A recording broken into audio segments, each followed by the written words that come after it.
Hi, and welcome to a new episode of the State of the Net podcast. I'm Paolo Valdemarin. And I'm Ewan Semple. And today we're live. As opposed to dead. Well, I mean, live not in the sense that you're going to hear this while we're doing it, but in the sense that we're sitting in the same room for the first time. What's very weird is not hearing, I was nearly said not hearing you through my ears. I am hearing you through my ears, but not through headphones. Yeah. I'm feeling as if I'm maybe not recording this. I'm feeling there's something missing. I'm checking it. Right.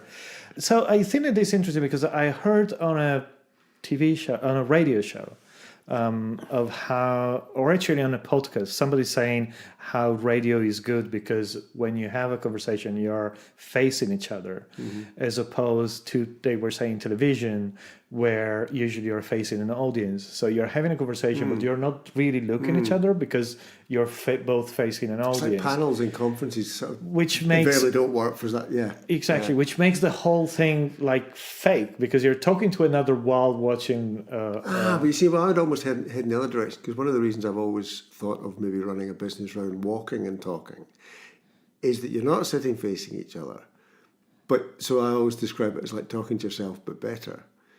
In some ways, podcasting sort of feels like that.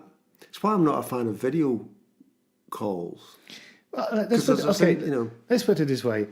The fact that I'm we're saying you're sitting, not nice to look at, Paolo. I mean, I am enjoying the fact of being able to see you and not just to hear you through it. I'm also enjoying the fact that it was going to be much easier to synchronize the two tracks than it usually is, because usually then I have to go there and synchronize when I say I'm Paolo Valdemarin and then you say I'm you. And if I make a mistake and you have to go back, I can see you glowering at me instead of knowing that you're doing it in secret. Anyway, it has been a while since the last episode. There has been a lot of traveling for one of us. You went to the American colonies, I heard. Did, I did. And you met a lot of common friends. Indeed, yeah.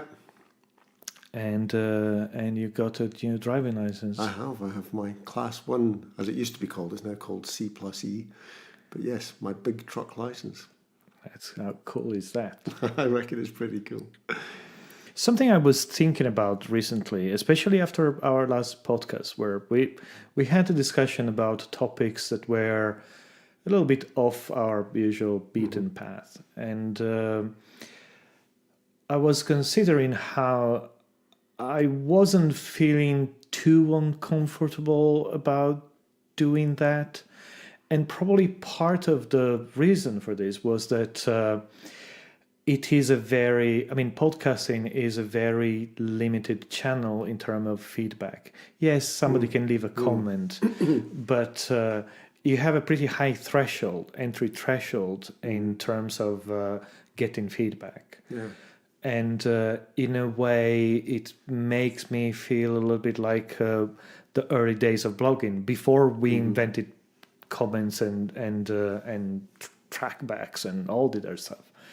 Where if you wanted to share something, you had to do it on your own platform.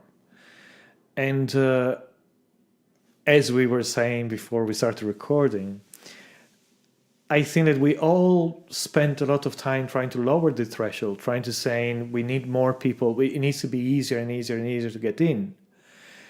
And I think that, at least from some point of view, we ended up with a platform with a lot of people on board creating a lot of content that I'm not very comfortable with. And now I find podcasting. And some people, I won't say who, define podcasting the intellectual dark web. I mean, it's this place where serious and deep, long conversations are happening. And suddenly we're all enjoying this. Yeah. And I'm thinking, were we wrong to try to lower that threshold? It's interesting, isn't it? Because it depends on, we so often mix up, if, the threshold is thinking, isn't it? Yeah. And you can make the technology as easy as you like. And, I'm not making any claims for this podcast in terms of the intellectual dark web, but there's, because it's almost independent of the nature of the quality of the thinking or even what the thinking is about. But there's something about an exchange that is thoughtful. Yeah. And you could have a thoughtful conversation about some very simple topics. You could have, anybody could have a thoughtful conversation at their, again, I don't mean this to sound condescending or patronising, but at their level of thinking. It will feel like a proper conversation at whatever level you're operating, if you like. And that quality, and I mean that in both senses of it, that the nature of that and the quality of that are satisfying. So it's almost like the making things technically facile made them intellectually facile as well. And again, I'm really trying hard not to say that some conversations are worth more than others, but it just became superficial. It just became, it's like the business equivalent of blah, blah. You know, so much business communication is just blah, blah, and nobody's saying anything. I'm thinking maybe there is a point, as you keep lowering this entry threshold, there is a point where you don't need to engage thinking in order to get through. Yes. And probably when you go past that point, Yes. is where things go south. Is where things don't necessarily go south, because you might still have, of course, you still have the thoughtful people, but because it's probably, in a way, it's a curve. You the moment you go through that point where you get orders of magnitude more content that does not necessarily need to engage thinking, it becomes much harder to find the stuff that, not necessarily the good stuff, but the stuff I'm personally interested into. Yes, and I think you sort of alluded at the start of the podcast to my driving, and I was saying that some of the people I'm meeting through that are just really good, interesting, kind, thoughtful people who are invariably men, but they're men of few words, many of them expletives. But they are good, thoughtful conversations. So to me, the quality of the conversations is high. I'm enjoying the conversation. We're talking about stuff that kind of matters. So in a way, like I said, it's independent of the medium. It's independent of the nature of the things we're saying almost. It is true, but I might argue, if you were to invite them on a podcast, they might share this type of discussion, right? Yes. I mean, probably you could move the thoughtful conversation that you have in real life to a podcast. Yes. Probably the same conversation in a set of comments on Facebook would not work. We're agreeing. And of course, the challenge is that if you were to start having the same conversation on Facebook with the same people, and somebody could just drop in the conversation, saying something unrelated or blaming somebody of or whatever. It's a bit like that video there is of people having if they had meetings like they have video calls. If we were doing a podcast and while we were trying to have a conversation, people were shouting at us and we're able to sort of intrude their audio into our conversation. That's what it's like. Of course, you always run the risk of ending up being elitist or trying to... But essentially what we're saying, and this is going to sound horrible, is that the reason why we value a podcast, even this podcast, is that nobody can interrupt us right now. And that if somebody will ever want to reply or to get involved in this conversation, either we will have to invite him in on the podcast, or he will have to invite us, or they will have to do their own podcast. Yes. Yeah, they can post a comment somewhere, but it's not it won't have any influence of how everybody will be listening to this. But I've had people with the previous podcast that I used to do with Megan saying that they'd maybe listened to it while they were walking their dogs in the park, and they would find themselves talking out loud, trying to inject something into the conversation because it felt conversational. But I think that is good, and I think that bit is especially true. It was true to me too, but it's especially true because I know you, so it was your voice. Right. And so usually when it's your voice, I can interrupt you. I mean, I don't do that when I listen to podcasts with other people. I don't do that because I don't know. I know that there are a voice on the other side of the podcast. But if it's you on a podcast, so that's interesting because that tips into at a very modest level the whole celebrity problem in a sense. That we were talking earlier about Russell Brand's podcast with Yoel Harari, and you were saying that you felt you took exception to some of what he was saying, but you didn't have the means to interrupt. Mm-hmm. And that confers him channel authority, in the sense that he owns that channel. And it's sort of a bit like, I remember in the very early days of Twitter when Stephen Fry first encountered the mob, as it were. And somebody made the comment on Twitter, look, that's the problem, celebrity doesn't scale. And I replied, saying, yeah, but it's not the scaling that's the problem, it's the celebrity that's the problem. It's the fact that we are allowing somebody else to have, even if they don't want it, that we're conferring on somebody else greater status. And the technology sort of does that, and that comes with baggage and problems. Well, I think, but again, I guess that the challenge is by allowing more people in, are we improving the quality of the medium? I think that for a long time, my answer to this was yes. My answer was we need to try to lower the threshold. For example, collaboration tools in the workspace. Yep. We need to make them as easy to use as possible. We need to help people getting engaged, even if they don't want to work too much. Mm-hmm. It's why you go from writing long posts to writing short posts to writing comments to liking things. Is you try to create a lower and lower engagement because we think that is meaningful, but I guess that there is the question that the moment you allow everybody to express themselves in 140 characters or whatever it is the limit now, then you get a huge amount of noise and you pretty much lose the value of those early conversations. And again, I think that what you always say about, remember to think, mm-hmm. is a key. Yeah. If it becomes too simpler, you don't have to turn off the brain before you do that, and then the results are not very good. And yes, you get a huge amount of volume, but if you don't need to think about it, the volume will almost by design all be pretty poor. But one of the reasons I err towards increasing the amount of noise is that if you don't have enough noise, you don't get any signal. And we've had a situation where only certain people were allowed to have a voice. And yes, in the short term, we've had a lot of rubbish, and it's been enervating. But I'm optimistic that we will mature, and more people will learn the right tool for the right thing at the right time. They will make the impact greater by being more thoughtful about what they do. I think that, from this point of view, probably podcasts are again an interesting tool because you can't compress them. You can listen to a podcast at 1.5 times or maybe 2 times, but you can't really compress them. Yeah. And people will never nobody will ever able to follow more than a few hours of podcasts in a day because you don't have the time to do that. Yeah. So you need to choose.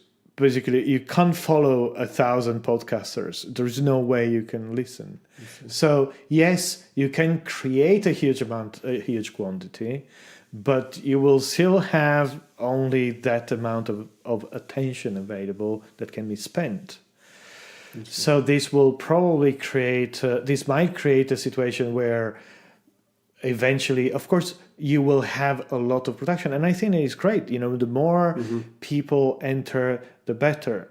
But I think that, for example, with podcasting, the entry threshold is again high. It's like mm-hmm. the early blogging days. Mm-hmm. If you wanted to have a blog, you needed to put some effort in it. It didn't mean that you need to be good with technology. Probably you didn't need to be afraid of technology. But it did require a certain effort. You need to figure the thing out, and then you do it. And to a certain degree, podcasts are doing that again. It's you need to figure this thing out. It's reminding me of a story which I may have told, and if I did, forgive me, about meeting Johnny Ive's dad, who came into the BBC to demonstrate a technology that had allowed them to replicate what was previously very high-end computing to make numerical data visually accessible. So basically representing spreadsheets and stuff in shapes and colours and moving shapes and colours. And what they'd done was they had taken the output of the Nikkei Stock Exchange in Japan and projected it onto the outside of the building in terms of colours and shapes. And I remember it really exciting me, the idea that previously people who would have found finance and spreadsheets obscure and opaque and difficult and never get involved, who couldn't therefore have an opinion about finance and numbers and spreadsheets, suddenly could see things, literally see things, and have an input. So again, I'm wary of, and I don't know exactly I know what you're meaning about, if there's no investment of effort, then it's easy just to be facile and not add quality, as it were. But equally, we don't want to preclude ideas or thinking just because it happens to take a certain amount of a special kind of effort. I think that, look, we're doing this and we don't have a studio, we don't have a radio transmitter, we don't have one of us know how to do this professionally, but the other is actually doing all the editing and recording. Yeah. So the point is, the threshold has lowered dramatically. Yes. I mean, we can do this. Yes. I guess that the point is, and it can get easier. I mean, I think it would be good if it was easier, but then it will become too easy, and then it will get polluted again. And then we will invent some other tool, and we will probably create something else. But I think that in the life of this thing, there is a moment, there is a brilliant moment where you have quality, and this quality tends to increase for a certain amount of time because more and more people get involved. You get more intelligent people, and then if we look at history of how a whole number of tools that we have seen over the last 20 years went, and then everybody else arrives and we got to invent something new because and I'm not saying that we don't want the other people, but I'm saying that attention doesn't scale, quality doesn't scale. Well, but a bit like with the Stephen Fry thing, that's not inevitable. I sort of keep thinking of Marshall McLuhan and the medium as the message, and finding myself sort of disagreeing with that in the sense that, having been involved in professional broadcasting, as you said, having managed editors who put a lot of time and effort into making television programs look fantastic and perfect and blah blah, and then all of a sudden consumer technology meant that any numpty with a phone can go out and film stuff. But actually, some of the stuff that's made on phones and made accessible really quickly is amazing because it's a real human interest story that has a quality that, frankly, the over-engineered, over-produced, over-edited stuff on the telly can't even touch. Probably the television is another distortion of a medium, in the sense that on television, I think that the challenge that you have as a producer or as a creator of content, wherever in the food chain you are, is that you have to deliver.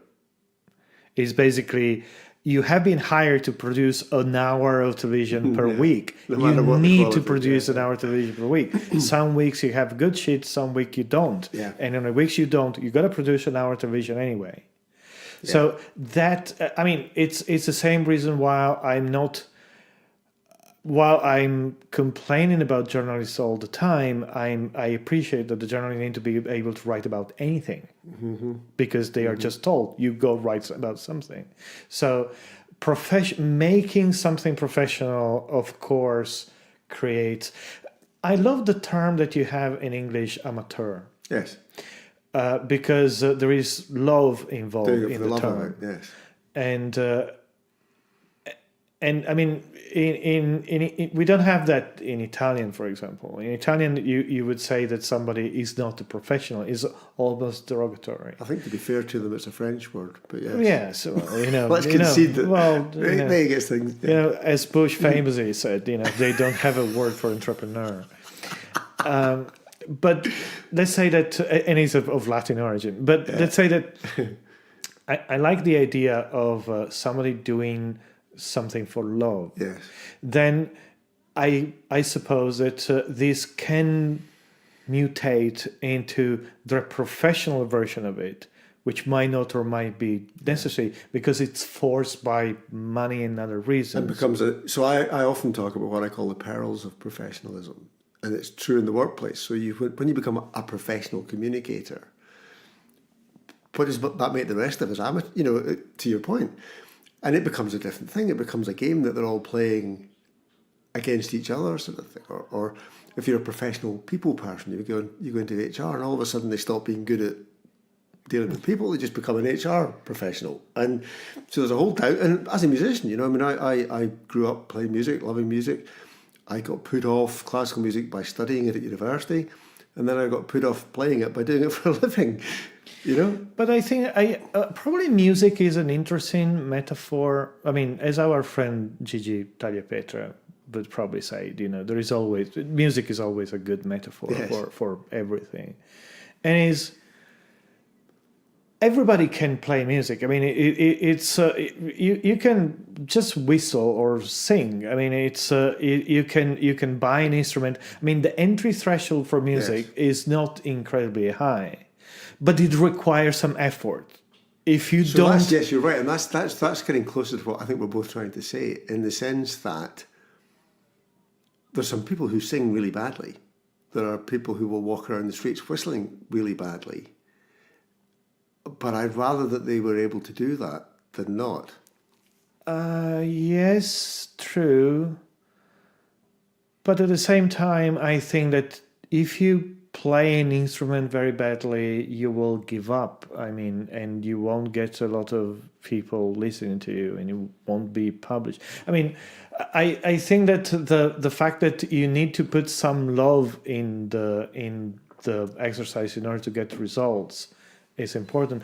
And probably if you put enough love in it and you're still not good at it, well, people will appreciate the fact that you're putting love in it. I mean, there was a movie 1 or 2 years ago about this terrible American socialite who loved to sing. Right. And she was horrible, but she was famous. Florence Foster Jenkins, back in the Victorian era, who had the money to stand up in the Carnegie Hall and was just exactly. Yes. And she was terrible, but she loved it. So people kind of went along with it because she was famous and she really truly loved. I mean, I don't have a problem with somebody if you put enough love in your effort. I'm good with it. Then some of the trolls on the internet put a lot of effort into it. But I don't think that the trolls on the internet are the real problem of the internet. I think they are part of the problem of the internet. I'm more concerned about just the white noise. I'm more concerned about... there was a brilliant article recently published about Trieste on an international newspaper. Right. Or no, actually on an Italian newspaper.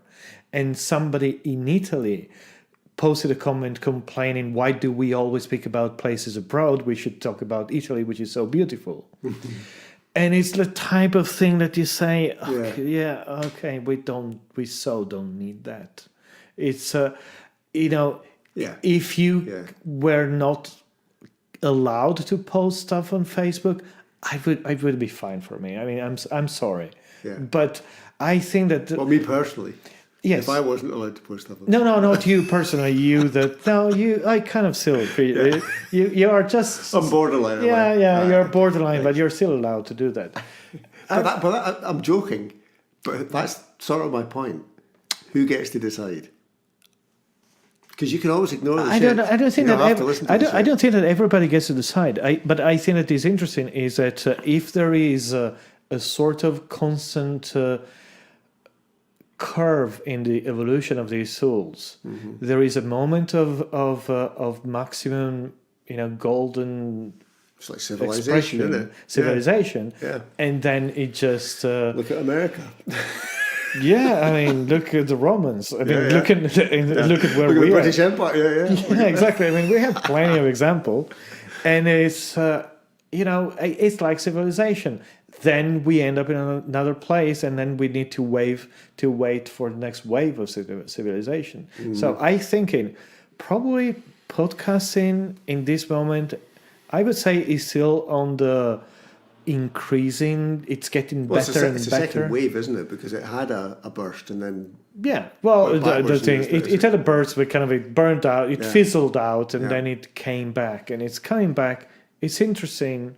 Remember I don't- Adam Curry? Yeah, In his helicopter. I did. I mean, I was doing a podcast 10 years ago. I mean, it was. I did a whole bunch of episodes, but yeah, I think it's interesting. It's coming back, and I have. Well, just going back to the comment about the intellectual dark web and some of that conversation that let's name names. It was Jordan Peterson who said it, but the way that he and Joe Rogan were talking I about. didn't mention any of those people. No, but that's why I did. Okay.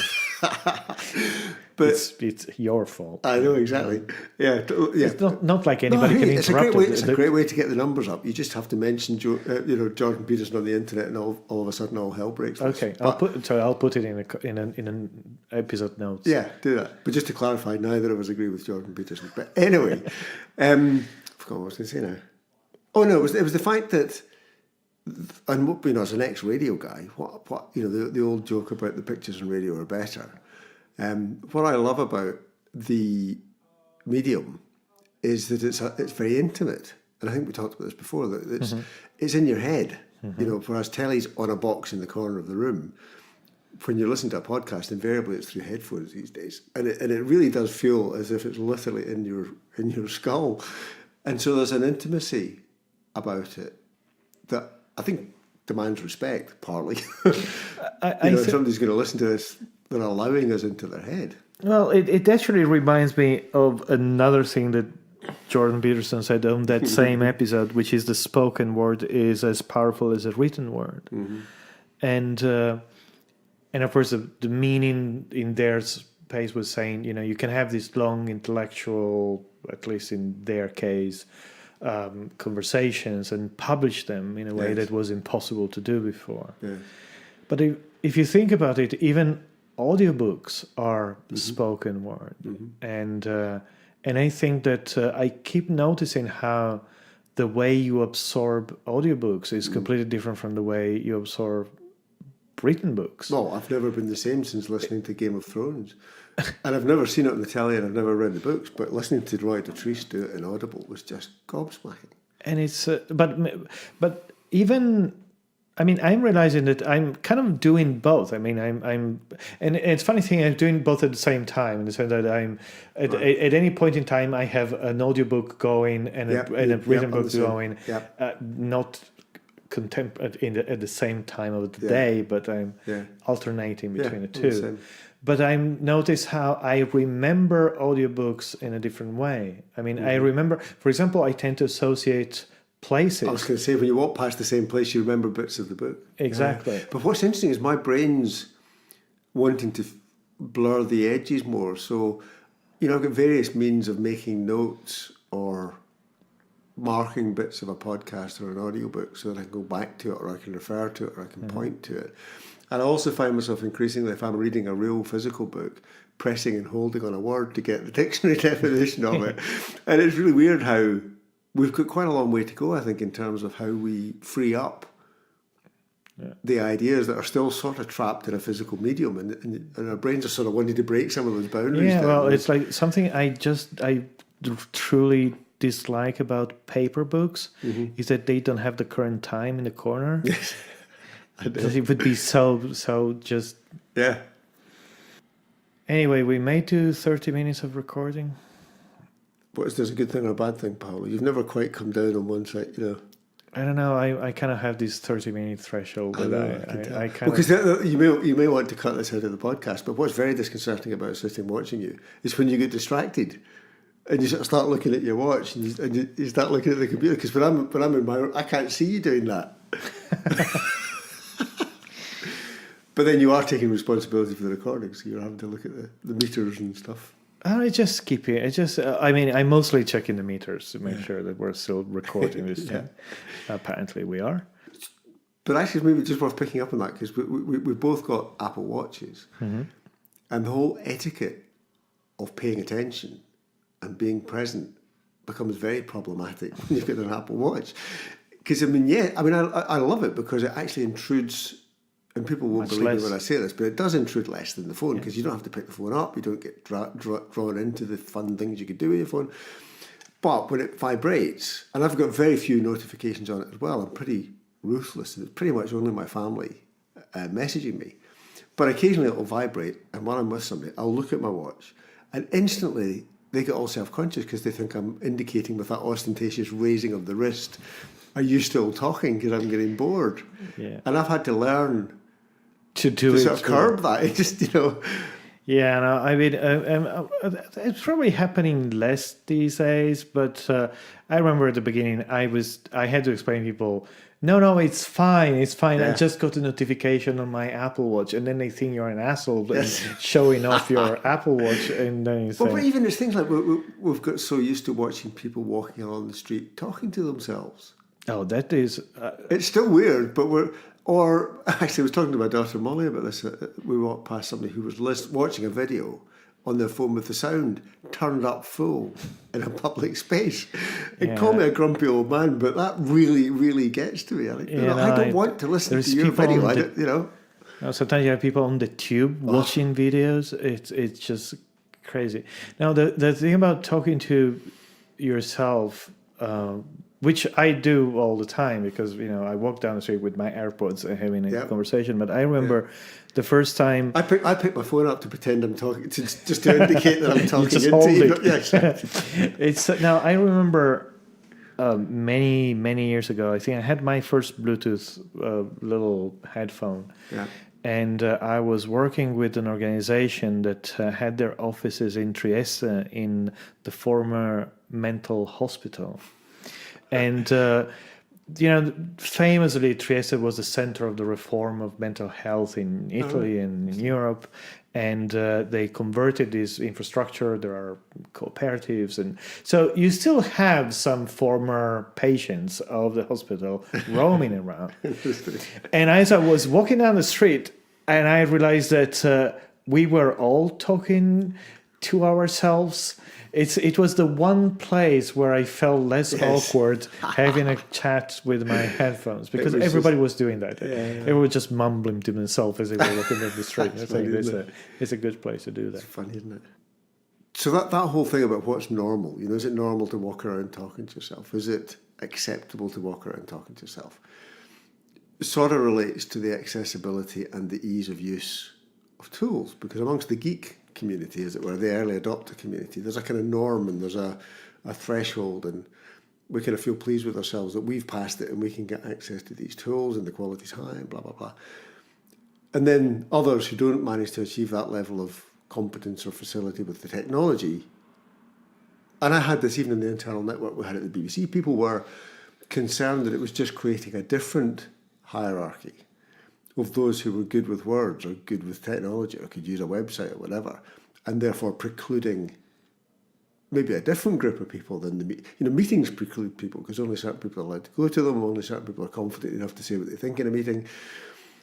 Arguably, things like online bulletin boards give access to a different group of people, and therefore if you have the combination of the two, you've got a broader pool of people who have access to power and influence.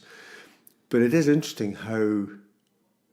And this is a complete leap of topic, but watching Strictly Come Dancing last night, and they had an incredible dance during the results show with people with all sorts of different disabilities in the dance troupe, and men dancing, women, just a really, really good, interesting mix of things that wouldn't be considered 10 years ago acceptable or normal or anything like that. And I thought that's so powerful when you're in a show that's about the epitome of skill and but you're making this very public statement that it ought to accommodate people who aren't on the face of it able or capable of being good at the thing. But probably again it's a matter of competence. I don't think there is anything wrong with the idea of creating an environment where you have people who are more competent doing something that other people who are not competent are not doing. I'd agree. But unless... So the thing that I warm to in a program like Strictly is people having a go and they don't need to be technically the best dancers. But I love the fact that they're having a go and their intentions are good and they're giving it everything. And it's that human endeavour aspect of it that we would lose if we only allowed people of a certain standard to take part. But that is probably I guess that probably we can distill today's conversation by saying that at the end of it, you need competence and you need love for what you're doing. Mm-hmm. And by these two things, you can create, you can push forward. You can create new things. Yes. The moment you get to a situation where you don't need either to be involved, and you can just be there because you have the right to be there. Yes. Then it's where it becomes less interesting, and that's probably when evolution of society and humankind need to move forward to the next thing. It's amazing how many conversations for me come down to intent.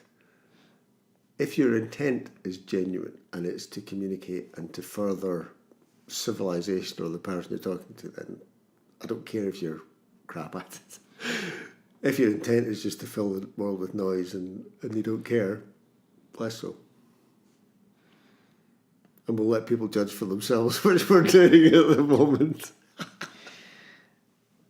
Okay, so I think we can wrap up today's episode, which is going to have hundreds and hundreds of more listening because we're going to mention famous people in the description. I'm sorry, we're not going to say anything more about Jordan Peterson in this episode, but stay tuned. It might happen in future episodes. We should have a sort of disclaimer. You know, we may mention Jordan Peterson in this podcast, but it doesn't mean that we agree with him. All right, so thank you very much for listening, and see you next time. Yep, bye.